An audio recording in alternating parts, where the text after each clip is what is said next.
Back at the trade deadline in 2022, the Yankees were extremely active, acquiring players like Frankie Montas, Andrew Benintendi, Scott Efros, Lou Trevino, and more. Those moves didn't really work out for them, but this one move in which they actually sold a piece worked out really well for them and could have a lot of positive results, especially this upcoming season, as the Yankees are going to need some pitching depth, and they're looking at the upper levels of the minor leagues to find guys who could be spot starters or relievers in case of injury. The player they got in return for Joey Gallo in a trade that sent him to the Los Angeles Dodgers was right-handed pitching prospect Clayton Beeter, who is now the 14th best prospect in the organization, according to MLB.com, and has quickly emerged as an option for the Yankees after putting together a couple of strong spring training outings and coming off of a season last year where he finally got his first full taste of being a starting pitcher. The right-hander has made some tweaks to his four-seam fastball, and I think there's a lot of interesting things to pull from his early results in spring training. But before we get into everything, make sure you guys like, comment, subscribe, and turn on the notification bell. The Baby Bombers podcast and the Baby Bombers YouTube channel are the best places to get your Yankee prospect content.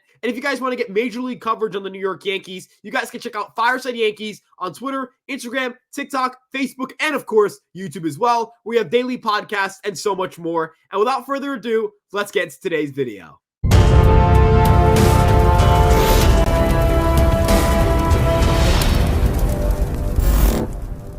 Clayton Beeter had a pretty strong season at AAA last year, going 9-7 with a 3.62 ERA across 27 starts, and he finished 7th in all of minor league baseball in strikeouts with 165.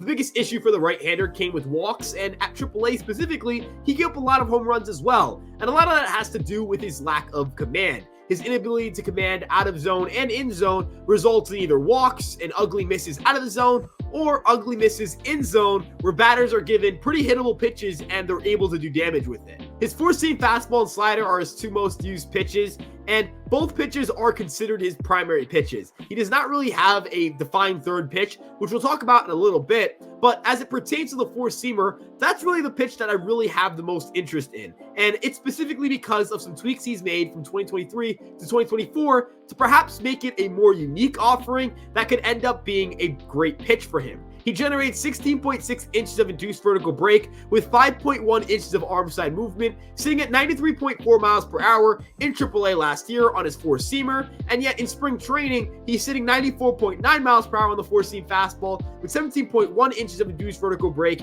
and around 1 inch of horizontal movement. Now, people may look at the decrease in horizontal movement and think it's a bad thing, but it's actually a pretty good thing considering it enters into cut ride territory, which is when a four-seam fastball has 3 inches or less of horizontal movement and 16 inches or more of vertical movement. That means that the pitch is going to ride through the zone, and because of the horizontal movement, it's going to deceive batters into thinking the ball is cutting, even when it actually isn't cutting. You see, the cut ride fastball name is a little bit misleading because these fastballs typically don't have actually cutting action. They don't move to the glove side the same way a cutter would, and yet those pitches are classified as such because when that horizontal movement dips below 3 inches, we start seeing that there's a little bit of deception. Batters read the movement as cutting action, and they're unable to do anything with the pitch, and they oftentimes struggle to get the barrel to where it needs to go.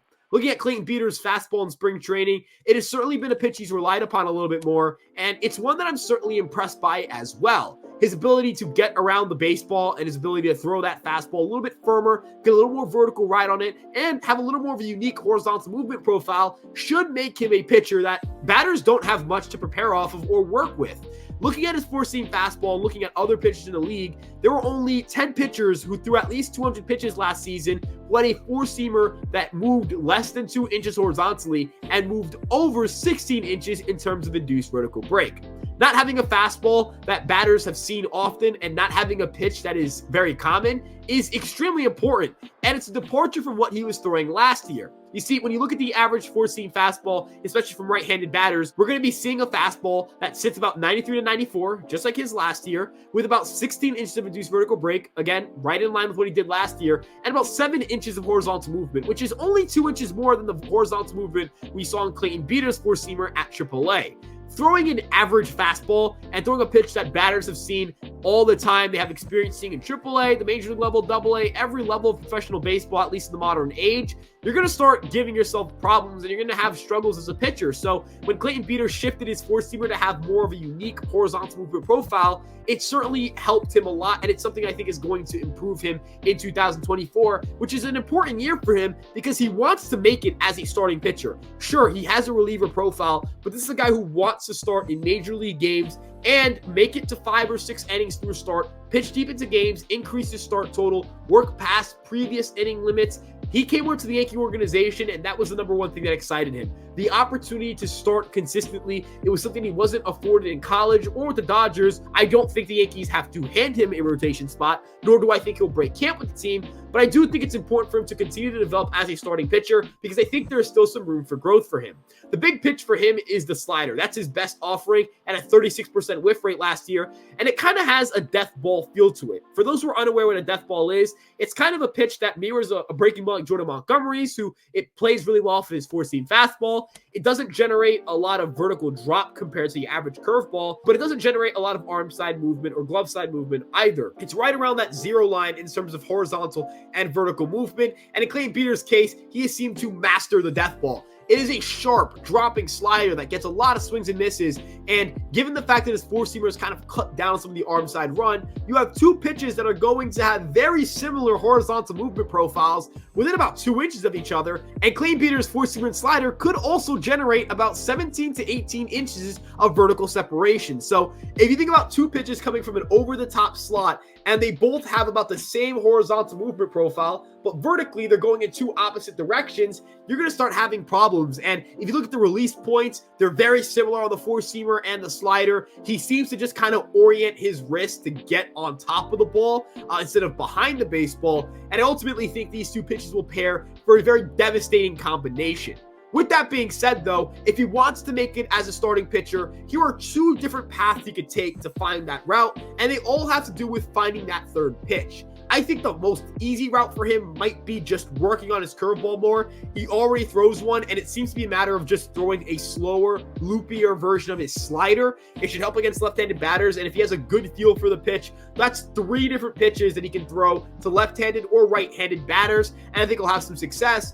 Or a more interesting route might be to go with a cutter. Now, the Yankees led all of minor league baseball last year as an organization in cutter usage. And on top of that, if you look at how Beeter's throwing his fastball now that he's getting fully behind it, that means that he just has to kind of get around the ball a little bit. He might have to just orient the seam of the ball a little bit to get a little more cut on it. And it'll blend in with the fastball and slider really well, because if you boil down what a cutter is, it's kind of a happy marriage between a four-seam fastball and a slider. So it'll fit right in between those two pitches in terms of vertical movement. And these are pitches that are usually easy to throw for strikes because they rely on gyro spin. And if you look at how bullets or football spin, they spin with that same gyroscopic around the object kind of spin. And they have very direct flight paths and they're very accurate. So those are the type of pitches that you expect to have high strike rates. And I think that a cutter would be a great offering for Beeter, who also, as we mentioned, struggles with walks. So this is a guy who certainly excites me. This is a guy who I think can make an impact on the major league roster. Whether that's as a starter or a reliever, that remains to be seen. But if you guys like Clayton Beeter, if you guys are interested in his profile, make sure you guys like, comment, subscribe, and turn on the notification bell. We're going to be talking about Clayton Beeter and so many other prospects in the organization.